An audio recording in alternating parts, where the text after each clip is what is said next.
Hello students, कैसे हैं आप सब? बढ़िया हैं। चलिए हम लोग स्टार्ट कर रहे हैं केमिस्ट्री में। जहां तक पढ़ा था रेट ऑफ रिएक्शन के न्यूमेरिकल सॉल्व हो गए थे, उसके आगे नया टॉपिक आप स्टार्ट करेंगे हम लोग, फैक्टर अफेक्टिंग। आपको शुरुआत में बता दिया गया था कि क्या क्या चीजें इसमें पढ़ानी है। आपको यहाँ पर पढ़ाना है factor affecting rate of reaction. बात रेट ऑफ रिएक्शन की चल रही है, तो आज हम देखेंगे कि कौन कौन से ऐसे फैक्टर्स हैं जो रेट ऑफ रिएक्शन को अफेक्ट करते हैं, यानी कि उसमें प्रभाव पड़ता है उसका। देखिए मेन क्या है ना, इसमें एक ही चीज है जो आपको बहुत अच्छे से समझनी है, इंपॉर्टेंट है, वो है कॉन्सेंट्रेशन। कॉन्सेंट्रेशन ऑफ रिएक्टेंट है ना। रिएक्टेंट का कॉन्सेंट्रेशन क्या है उस पर डिपेंड करता है कि कैसा कॉन्सेंट्रेशन होगा उसी। अब यही आपको पढ़ना है। देखिए लगभग जो आपका पार्ट होगा उसका इस केमिकल काइनेटिक्स का, वो डिपेंड करता है कॉन्सेंट्रेशन ऑफ रिएक्टेंट पर ही।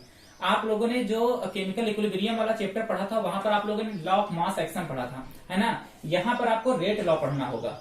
आप एक चीज सुनिएगा कि ये कॉन्सेंट्रेशन ऑफ रिएक्टेंट जो है आपका, एक तो पहला फैक्टर ये है आपको पढ़ना है।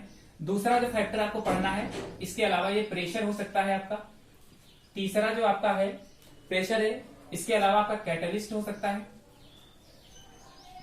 कैटलिस्ट, भाई कैटलिस्ट किस तरह का है, क्योंकि कैटलिस्ट का भी तो काम यही होता है ना कि रेट ऑफ रिएक्शन को बढ़ा देना या रेट ऑफ रिएक्शन को घटा देना, है ना।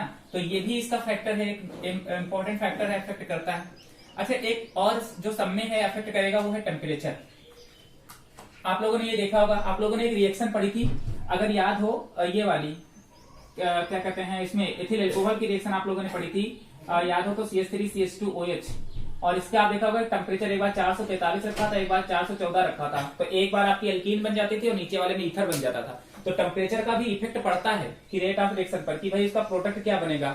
जिस हिसाब से आप टेम्परेचर देंगे, रेट ऑफ रिएक्शन उसी के अनुसार बदलती रहेगी। वो हम समझेंगे कि कैसे है कि रेट ऑफ रिएक्शन टेम्परेचर के साथ में बढ़ती है कि घटती है, ये बाद में बात करेंगे। एक ये हो गया। और पांचवा जो है वो nature of catalyst, nature of reactant, यानी कि जो रिएक्टेंट आप यूज कर रहे हो उसका नेचर कैसा है, इस पर भी डिपेंड करेगा। तो इतनी सारी चीजें हमारे पास है जो यहाँ पर आपको पढ़नी है मेनली। लेकिन जो सबसे इंपॉर्टेंट है वो है कॉन्सेंट्रेशन ऑफ रिएक्टेंट, और इसी को हम पढ़ेंगे और इसी के अंदर आपको बहुत सारी चीजें पढ़नी है, क्योंकि पूरा चैप्टर इसी पर डिपेंड है, कॉन्सेंट्रेशन ऑफ रिएक्टेंट पर, कि रिएक्टेंट का कॉन्सेंट्रेशन कैसा होगा, रेट उस पर ज्यादा डिपेंड करेगी। क्योंकि जब हम रेट ऑफ रिएक्शन लिखते थे तो याद हो तो ऐसे तो लिखते थे, अगर कोई एक रिएक्टेंट आर है गोइंग टू प्रोडक्ट, तो रेट ऑफ रिएक्शन को हम लिखने का तरीका कुछ ऐसे नहीं होता था, हमको लग रहा है dR/dt यही लिखते थे हम लोग। तो यहाँ पर कॉन्सेंट्रेशन पर ही ज्यादातर डिपेंड करेगी चीजें, तो ये चीज आपको यहाँ पर पढ़नी, ठीक है। तो इतने फैक्टर अफेक्टिंग है, 4-5 है, आपको 5 ही अगर पेपर में भी आता है, बहुत ज्यादा पूछा जाता है कि कौन कौन से ऐसे फैक्टर्स हैं जो इसको अफेक्ट करते हैं, तभी आपको यही 4-5 डिफाइन करना होगा, ठीक है। इसमें सबसे ये कॉन्सेंट्रेशन वाला ही आपको पढ़ना है आज इसी को पढ़ेंगे पूरा। इसके अंदर बहुत सारी चीजें सीखने को मिलेंगे, क्वेश्चन बनेगा तो यहीं से बनेगा आपका। इसका स्क्रीनशॉट ले लीजिए, आगे बढ़ते हैं हम लोग, ठीक है, ले लीजिए। चलिए पहली बात कर लेते हैं कि कॉन्सेंट्रेशन ऑफ रिएक्टेंट, है ना, कि रिएक्टेंट के कॉन्सेंट्रेशन पे किस प्रकार से डिपेंड करेगी चीज। देखो कॉन्सेंट्रेशन ऑफ रिएक्टेंट, क्योंकि जो भी रिएक्टेंट होता है उसी पे देखो रिएक्टेंट की रेट क्या होगी, ये डिपेंड करेगा कि प्रोडक्ट कैसा बनेगा, है ना। कि रिएक्टेंट की रेट जिस हिसाब से होगी उसी हिसाब से इधर प्रोडक्ट बनकर तैयार होगा, कॉन्सेंट्रेशन डिपेंड करेगा।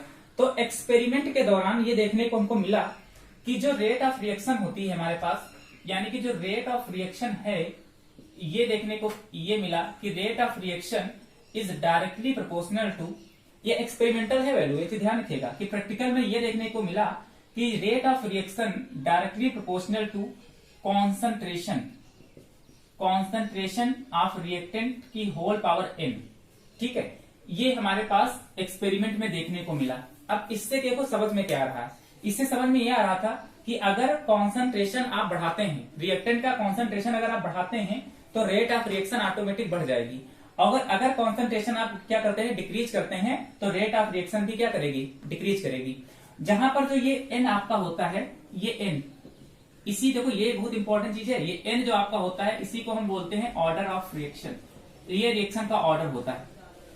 और एक चीज ध्यान रखिएगा कि जो ऑर्डर ऑफ रिएक्शन होता है, ठीक है, ये जो कॉन्सेंट्रेशन की जो पावर आएगी आपकी, ये होती है ऑर्डर ऑफ रिएक्शन, और ये वैल्यू पूरी की पूरी एक्सपेरिमेंटल होती है। इस चीज का ध्यान रखिएगा, एक्सपेरिमेंटल, ये वैल्यू पूरी जो होती है वो एक्सपेरिमेंटल होती है। यहां पर इसकी वैल्यू आप अपने मन से देख करके या ऐसे देख करके बता नहीं सकते। कोई भी रिएक्शन अगर आपके पास में दे रखी है तो आप उसको देख करके नहीं बता सकते, ये एक्चुअली में एक्सपेरिमेंट के दौरान ही पता चलेगी कि आपको ऑर्डर ऑफ रिएक्शन क्या है। जब आपके पास में न्यूमेरिकल पूछेगा, क्वेश्चन आपके पास में आएगा पेपर में, तो या तो ऑर्डर ऑफ रिएक्शन आपको क्वेश्चन में गिवन होगा, या तो कुछ ऐसा हिंट दे देगा आपको क्वेश्चन के, इससे आप उसका ऑर्डर ऑफ रिएक्शन कैलकुलेट करेंगे। अगर मान लीजिए आपको रिएक्शन पूरी दे रखी है, क्वेश्चन दे रखा है और आपसे ऑर्डर ऑफ रिएक्शन उसमें नहीं दे रखा है, अगर पूछ ले तो फिर आप ऐसे कैलकुलेट नहीं करेंगे, ठीक है, जब तक आपको वहां पर गिवन नहीं होगा। तो ये एक्सपेरिमेंटल वैल्यू आपको दे रखी होगी, और ये आपको दे रखी होगी, जब पेपर में आएगा तो आपको दिया होगा, ये इसकी वैल्यू ऑर्डर ऑफ रिएक्शन आपको क्वेश्चन में दे रखी होगी जितना भी होगी, और अगर नहीं भी दे रखी होगी तो आपको हिंट जरूर दे देगा कि आप यहां से उसको कैलकुलेट कर सकते हैं। तो ये है हमारे पास एन ऑर्डर ऑफ रिएक्शन। अब हम क्या करेंगे, देखो इसको अगर हम एक साथ में लिखना चाहते हैं कि rate of reaction is directly proportional, तो हम रेट ऑफ रिएक्शन को आर से लिख लेते हैं, is directly proportional to concentration की पावर एन, या हम इसको ये भी लिख सकते हैं कि रेट ऑफ रिएक्शन, जब इस प्रोपोर्शनलिटी के साइन को हटाते तो आपको पता है कि एक कांस्टेंट आ जाएगा यहाँ पर, ये के, और यहाँ पर हो जाएगा जो भी इसका कॉन्सेंट्रेशन होगा उसकी पावर एन। एक ये हमारे पास फॉर्मूला बनकर के तैयार हो जाएगा, जहां पर जो ये के आपका होता है, ये आर आपको पता है कि ये तो रेट ऑफ रिएक्शन है, इसको हम तो लोग रेट ऑफ रिएक्शन ही बोलेंगे, और ये जो आपका के होता है, इसको इसके बहुत सारे नाम होते हैं। देखो, एक तो इसको हम वेलोसिटी कांस्टेंट भी कहते हैं, इसको हम वेलोसिटी कांस्टेंट के नाम से भी जानते हैं, या इसको हम लोग रेट कांस्टेंट के नाम से भी जानते हैं, रेट कांस्टेंट के नाम से भी जानते हैं। और ये डिफिनीशन पूछता भी बहुत बार है कि रेट कांस्टेंट होता क्या है, या तो हम इसको स्पेसिफिक रेट कांस्टेंट भी कहते हैं। तो किसी भी नाम से अगर ये पूछा जाए तो कोई दिक्कत नहीं होनी चाहिए, है ना। ये ऑर्डर ऑफ रिएक्शन अभी हम आपको यहां पर बताएंगे एक एग्जाम्पल लेकर के। अब इधर सुनिए जरा, एक एग्जाम्पल ले लेते हैं, उसके बाद हम इसको समझते हैं पूरा का पूरा। अभी इतना समझिएगा कि जो कॉन्सेंट्रेशन है वो रेट ऑफ रिएक्शन पे कैसे डिपेंड करती है। तो कॉन्सेंट्रेशन रेट ऑफ रिएक्शन के डायरेक्टली प्रोपोर्शनल होती है, मतलब अगर कॉन्सेंट्रेशन बढ़ेगा तो रेट ऑफ रिएक्शन भी बढ़ेगी, अगर कॉन्सेंट्रेशन कम होगा तो रेट ऑफ रिएक्शन भी क्या होगा, कम होगा। जहां पर जो ये एन होती है, इसकी पावर जो एन लिखी हुई है, इसको हम लोग बोलते हैं ऑर्डर ऑफ रिएक्शन। अच्छा, यहाँ पर जो ये रेट कांस्टेंट के की वैल्यू आई है, इसकी वैल्यू आपसे कैलकुलेट करने के लिए कहता है और इसकी यूनिट कैलकुलेट करने के लिए कहता है। एक इधर हम उदाहरण ले लेते हैं, उसके बेसिस पे करते हैं, एग्जांपल ले लेते हैं कोई। जैसे मान लेते हैं कोई एक रिएक्शन है ए, अच्छा ए हमारे पास ये तो रिएक्शन हो गया, और इसके आगे हमने स्मॉल ए लिखा हुआ है। अगर याद हो तो केमिकल इक्विलिब्रियम में कुछ इसी तरीके से हम देखे थे फर्स्ट ईयर में, जहां पर ये जो ए होगा ये इसका स्टोइचियोमेट्रिक कोफिशिएंट दिखा रहा है और ये ए रिएक्टेंट को दिखा रहा है। ये हो जाएगा बी और ये कैपिटल बी। मान लेते हैं कोई एक रिएक्शन है और यहाँ प्रोडक्ट बन रहा है C capital C D capital D. कुछ इसी तरीके से रिएक्शन वहां पर भी हमने लिखा था, जहां पर ये ए बी स्मॉल में जो लिखे हुए हैं सी डी, ये सब स्टोइचियोमेट्रिक कोफिशिएंट है। जैसे ये होता था ना आपका कि N2 plus H2 drips out ammonia, ये तो इसके आगे ये जो 2 जोड़ देते थे, यहाँ 3 जोड़ देते थे, यही चीज लिखी है वहां पर, ठीक है। तो ये इसको यही समझ लीजिएगा, ये स्टोइचियोमेट्रिक कोफिशिएंट है। अब देखो जरा कि जो हमारे पास ये रेट है, रेट क्या कहते हैं यहाँ पर, रेट ऑफ रिएक्शन में जो ऑर्डर ऑफ रिएक्शन है, ये इनके स्टोइचियोमेट्रिक कोफिशिएंट पे डिपेंड नहीं करती। पहली बात तो ध्यान दीजिएगा और इसको नोट बना करके लिख लीजिएगा, और लिखाएंगे भी वैसे हम, कि जो ऑर्डर ऑफ रिएक्शन आपका होता है ये इनके स्टोइचियोमेट्रिक कोफिशिएंट पे डिपेंड नहीं करता। इस चीज का ध्यान रखिएगा, ये एक्सपेरिमेंटल वैल्यू होती है। अब यहाँ पर सुनिए कि अगर ये इस तरीके से लिखा तो हम इसको लिखेंगे कैसे, रिप्रेजेंट कैसे करेंगे। तो देखो हमने ये देखा कि rate of reaction is equal to rate constant into concentration की पावर एन। तो यहाँ पर क्या है कि इसी के फॉर्म में इसको हम क्या करेंगे, रिप्रेजेंट करेंगे। तो पहले तो इसका रिप्रेजेंटेशन देख लेते हैं, तो कैसे करेंगे। देखो rate of reaction R is equal to, यहाँ पर कांस्टेंट के लिख लेते हैं। अब यहाँ पर आता है कॉन्सेंट्रेशन, तो ए का कॉन्सेंट्रेशन ए मान लेते हैं हम लोग, बी का कॉन्सेंट्रेशन हम मान लेते हैं कितना है, बी ही मान लेते हैं, ऐसे करके। अब देखो, अब यहाँ पर हम रेट ऑफ रिएक्शन में इसकी पावर भी तो लगानी पड़ेगी, क्योंकि इसकी पावर क्या होती है, टोटल एन होती है। तो यहाँ पर हमने क्या कहा है, इसके स्टोइचियोमेट्रिक कोफिशिएंट पे डिपेंड नहीं करेगा, जबकि लॉ ऑफ मास एक्शन ये कहता था, फर्स्ट ईयर में जो आपने पढ़ा था, लॉ ऑफ मास एक्शन ये कहता था कि यहाँ पर ये इसकी स्टोइचियोमेट्रिक कोफिशिएंट पे डिपेंड करता था।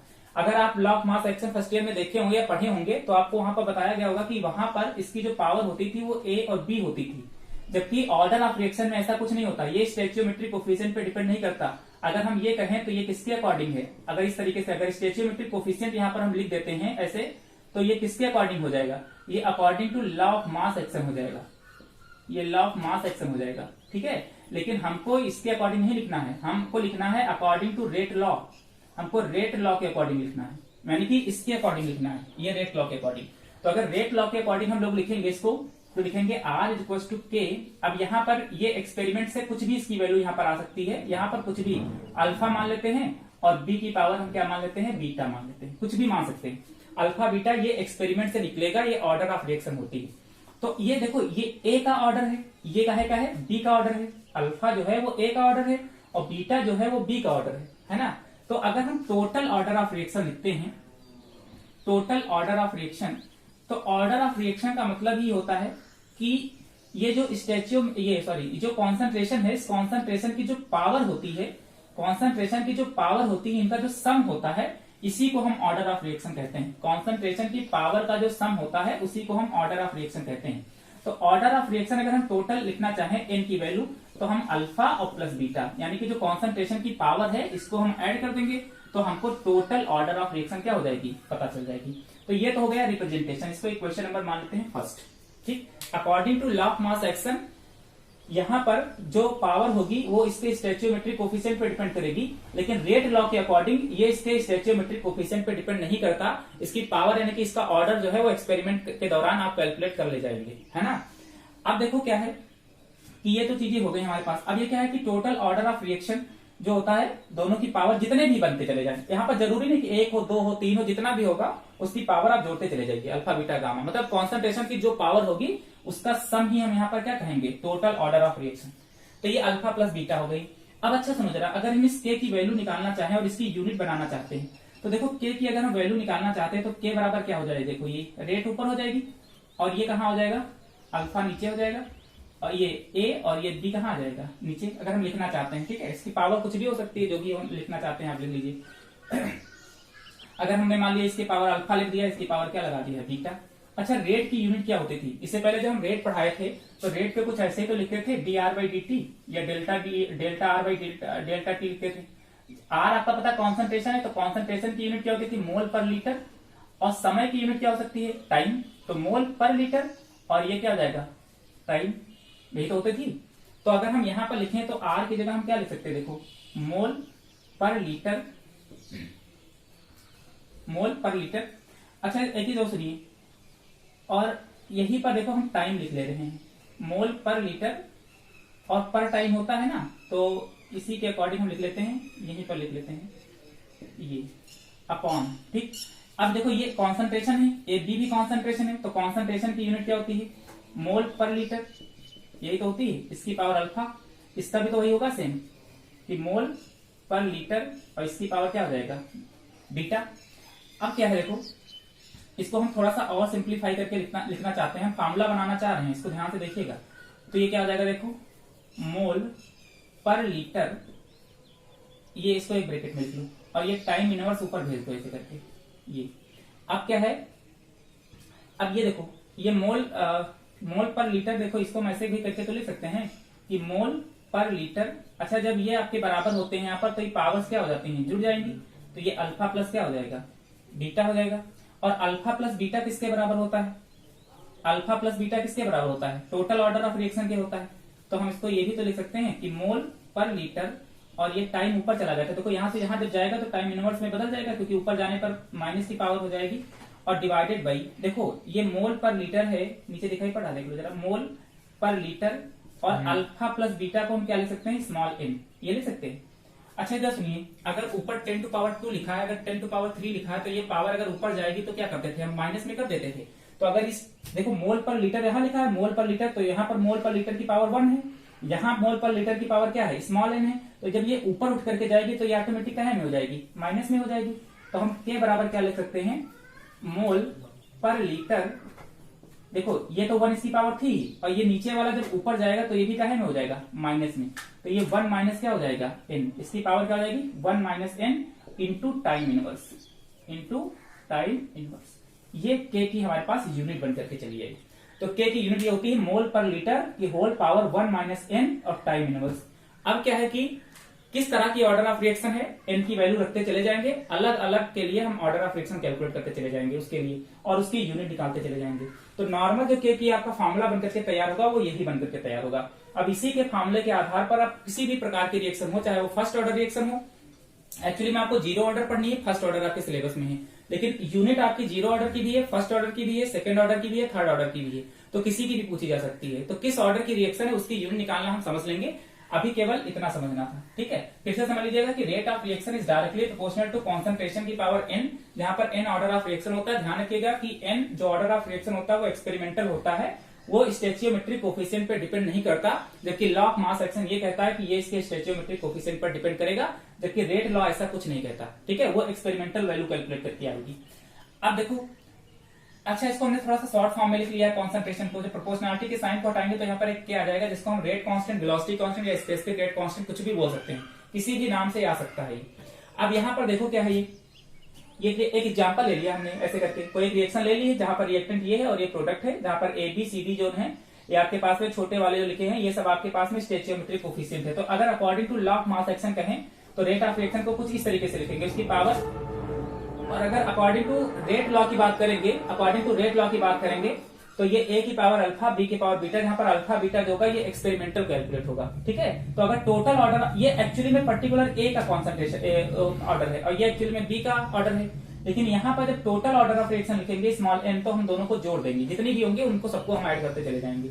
अब हमारी बात आती है कि इसके रेट कांस्टेंट की यूनिट क्या होगी, तो इसको हम इस तरीके से लिख सकते हैं, रेट का क्या होता है मोल पर लीटर पर टाइम। ये टाइम अगर यहाँ से उठा करके हम यहाँ पहुंचा दे ऊपर तो ये टाइम इनवर्स में बदल जाएगा। देखो यहाँ पर ऐसे करके ये मोल पर लीटर हो गया, नीचे मोल पर लीटर सेम थे तो अल्फा प्लस बीटा हो गया।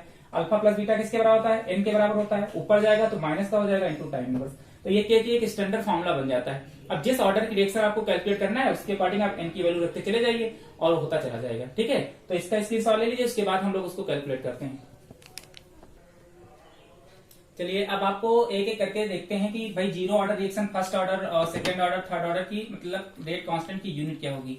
आपको क्वेश्चन में क्या करेगा, एक वैल्यू दे देगा और वैल्यू के पीछे उसकी यूनिट लिखी होगी, तो आपसे पूछेगा कि ये रेट कांस्टेंट जो है किस ऑर्डर रिएक्शन का है, तो आप बताना पड़ेगा आपको कि ये फर्स्ट ऑर्डर का है कि सेकंड ऑर्डर का है। तो आप यूनिट दे करके पहचानेंगे, और यूनिट इसकी बहुत इंपॉर्टेंट है, बहुत कंफ्यूज कर देता है जब पेपर में पूछता है, यूनिट कुछ और दे देता है, बच्चे करके कुछ और चले जाते हैं। तो ये चीज ध्यान रखिएगा। तो एक एक करके हम लोग देखते हैं। सबसे पहले हम लोग पढ़ेंगे जीरो ऑर्डर रिएक्शन, और यही दो आपको पढ़नी है, जीरो ऑर्डर और फर्स्ट ऑर्डर। तो जीरो ऑर्डर रिएक्शन का मतलब ये हो गया, अच्छा नाम से क्या समझ में आ रहा है, जीरो ऑर्डर। अब इसको एक एक करके डिटेल में पढ़ेंगे, अभी केवल हमको इसकी यूनिट समझना है बस। जीरो ऑर्डर, जीरो ऑर्डर का मतलब स्मॉल एन की वैल्यू कितनी हो जाएगी, शून्य। तो अगर के बराबर फॉर्मूला हमारे पास क्या है, मोल पर लीटर, और ये क्या है टाइम इनवर्स, और यहाँ पर 1 माइनस एन। अगर एन की वैल्यू हम जीरो रखें तो क्या हो जाएगा, देखो ये मोल पर लीटर, इसके power 1 minus zero into time inverse. अच्छा ये टाइम मिनट में, सेकंड में, आवर्स में, ईयर्स में, मंथ में, किसी में भी दिया जा सकता है, आपको कोई चेंज करने की आवश्यकता नहीं है। मिनट में दे रखा तो मिनट में ही कैलकुलेट करिए, आवर्स में भी दे रखा तो आवर्स में ही कैलकुलेट करिए। ठीक है, किसी में आपको बदलना नहीं है कि मिनट में दे रखा तो आप उसको सेकंड में चेंज कर लीजिए। जब तक आपसे क्वेश्चन ना कहे तब तक चेंज करने की आवश्यकता नहीं है, आप उसी में कैलकुलेट कर लेंगे इसको। अब के बराबर देखो क्या हो जाएगा, अब देखो 1 माइनस जीरो का मतलब यहाँ पर कितना हो गया 1, और किसी की पावर 1 का मतलब क्या होता है, वही संख्या। जैसे मान लीजिए 10 की पावर 1 का मतलब क्या हो गया, 10 ही तो हुआ है ना, तो वही सेम चीज है। तो अगर इसके पावर 1 है तो हम इसकी यूनिट क्या लिखेंगे, मोल पर लीटर, और यहाँ पर क्या हो जाएगा आपका टाइम इनवर्स। तो ये हो जाएगी जीरो ऑर्डर रिएक्शन की यूनिट, मोल पर लीटर टाइम इनवर्स। अब मोल पर लीटर पर मिनट भी हो सकता है, मोल पर लीटर पर सेकंड भी हो सकता है, मोल पर लीटर पर आवर्स भी हो सकता है, ईयर भी हो सकता है, कुछ भी टाइम हो सकता है। ठीक है, दूसरी जो आपकी आती है वो आती है फर्स्ट ऑर्डर रिएक्शन। इसी तरह सबकी वैल्यू आप लिखते चले जाएंगे और होता चला जाएगा फर्स्ट ऑर्डर रिएक्शन। तो जब फर्स्ट ऑर्डर रिएक्शन की बात करेंगे तो फर्स्ट ऑर्डर मतलब ऑर्डर कितना है 1, तो अगर ऑर्डर 1 होगा तो के बराबर हम सीधे सीधे वैल्यू पुट कर रहे हैं, देखो बार बार मामला नहीं लिख रहे हैं। तो मोल पर लीटर यहाँ पर 1 और एन की जगह कितना रखना है इसकी बार 1, और इंटू कितना हो जाएगा टाइम इनवर्स। अच्छा किसी की पावर जीरो का मतलब क्या होता है, 1 ही तो होता है भाई। 10 की पावर जीरो का मतलब क्या हो गया 1, किसी की पावर अगर जीरो है 1 माइनस 1 का मतलब क्या हो गया 0, और किसी की पावर जीरो का मतलब क्या हो गया 1, तो ये तो पूरा टर्म क्या हो जाएगा 1, तो बचेगा केवल कितना टाइम इनवर्स। तो जो फर्स्ट ऑर्डर रिएक्शन होती है इसकी यूनिट क्या होती है टाइम इनवर्स। अब ये टाइम इनवर्स का मतलब क्या है कि ये सेकंड इनवर्स भी हो सकता है, ये मिनट इनवर्स भी हो सकता है, ये आवर्स इनवर्स भी हो सकता है, कुछ भी हो सकता है। ठीक है, टाइम कुछ भी हो सकता है, तो इसकी यूनिट ये हो जाएगी। उसी तरीके से अगर हम लोग यहाँ पर थर्ड ऑर्डर रिएक्शन की बात करें, थर्ड ऑर्डर की नहीं, फर्स्ट है सेकंड ऑर्डर की, तो सेकंड ऑर्डर की अगर हम बात करेंगे तो सेकंड ऑर्डर का मतलब कितना हो गया, सेकंड ऑर्डर का मतलब हो गया एन बराबर कितना हो गया 2, तो एन बराबर 2 अगर रख लीजिए, चलिए करते हैं इसको भी। तो एक के बराबर क्या हो जाएगा, ये मोल पर लीटर, और यहाँ पर हो जाएगा 1 माइनस 2 है ना, और इंटू कितना हो जाएगा टाइम इनवर्स। अब यहाँ पर देखिएगा जरा कि के इज इक्वल टू अच्छा यहाँ 1 - 2 जब करेंगे तो मोल, ये थोड़ा समझने वाला है, ध्यान से समझिएगा, मोल पर लीटर, और यहाँ पर माइनस का 1 हो जाएगा, देखो ये, और ये कितना हो जाएगा टाइम इनवर्स। तो चाहे तो इसको हम ये लिख लें, अच्छा -1 का मतलब हम इसको ये भी तो लिख सकते हैं, लीटर पर मोल भी तो लिख सकते हैं, और इंटू टाइम इनवर्स, पलट देंगे उठा करके, तो ये माइनस नीचे वाला ऊपर चला जाएगा, ऊपर वाला कहाँ चलाएगा नीचे। भाई इसको चाहे ऐसे लिख लीजिए, चाहे इसको 1 ये लिख सकते हैं, देखो चाहे इसको ऐसे भी तो लिख सकते थे, मोल पर लीटर, ये भी तो लिख सकते थे, ये ऊपर जाएगा तभी तो -1 हो जाएगा इंटू टाइम इनवर्स, ठीक है। तो इसको हम इस तरीके से भी लिख सकते हैं, तो ये हो जाएगा आपका, ये हो जाएगी आपकी काहे की यूनिट, सेकंड ऑर्डर की। इसी तरीके से थर्ड ऑर्डर की, ठीक है, फोर्थ ऑर्डर की आप लोग निकाल लीजिएगा। तो इतना आपके पास में ये हो गया, ठीक है। तो ये हो गया आपका 0 ऑर्डर, ये हो गया फर्स्ट ऑर्डर, और ये क्या हो गया सेकंड ऑर्डर। चलिए ठीक है, इतना आप लोग समझ गए। चलो इतना आप लोग इसका नोट कर लीजिएगा। इसके आगे का जो है इसको डिटेल में कि 0 ऑर्डर रिएक्शन, फर्स्ट ऑर्डर, ये सब डिफिनेशन और इनका सब कुछ हम अलग पढ़ेंगे अभी डिटेल में। आपको 2 ही पढ़नी है, 0 फर्स्ट। इसकी यूनिट आपसे पूछ सकता है, ठीक है, इसकी यूनिट आपसे पूछ सकता है कभी भी। तो थर्ड ऑर्डर के लिए आप लोग खुद ही कैलकुलेट कर लीजिए कि क्या होती है जो आपके सिलेबस में है, लेकिन डेरिवेशन केवल 0 फर्स्ट के ही है आपके। तो आज केवल इतना ही समझाना था, ठीक है आपको। बाकी आपका कल प्रेशर, कैटलिस्ट, जितने भी फैक्टर बचे हैं वो कल वाले वीडियो में हो जाएंगे आपके, तो उसमें आप कवर कर लेंगे, ठीक है बेटा। तो इतना आज जो है हो गया है, इसको नोट कर लीजिएगा। बाकी जो भी प्रॉब्लम होगी तो पूछ लीजिएगा। चलिए ठीक है।